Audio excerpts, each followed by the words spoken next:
হচ্ছে প্রতিবাদ ও সংহতি র্যালি। আজকে চট্টগ্রামে এই প্রতিবাদ ও সংহতি র্যালি জনসমুদ্রে পরিণত হয়েছে।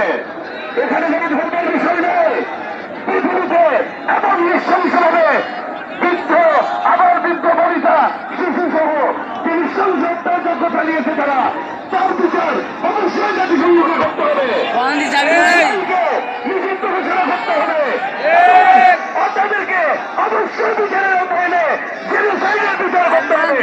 ইসরায়েলের শুধু তাই নয়, ইসরায়েলের যেই পিশাচ রাষ্ট্রনায়ক আছে নেতানিয়াহু, তার দৃষ্টান্তমূলক শাস্তি দিবেন বলে আমরা আহ্বান জানাচ্ছি বিশ্ব নেতাদের কাছে।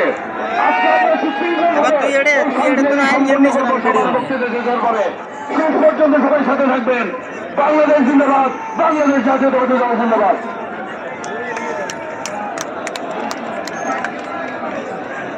সংগ্রামী বন্ধুগণ, বাইজিদ থানা বিএনপির একটি বিশাল মিছিল এসেছে। আমরা বাইজিদ থানা নেতৃবৃন্দকে স্বাগত জানাচ্ছি। ইপিজেড থানা বিএনপির একটি বিশাল মিছিল এসেছে আজকের এই সমাবেশে। আমরা তাদেরকে স্বাগত জানাচ্ছি। দক্ষিণ জেলা ছাত্র দল পশ্চিম বাঁকুড়া থেকে একটি বিশাল মিছিল এসেছে, স্বাগত জানাচ্ছি।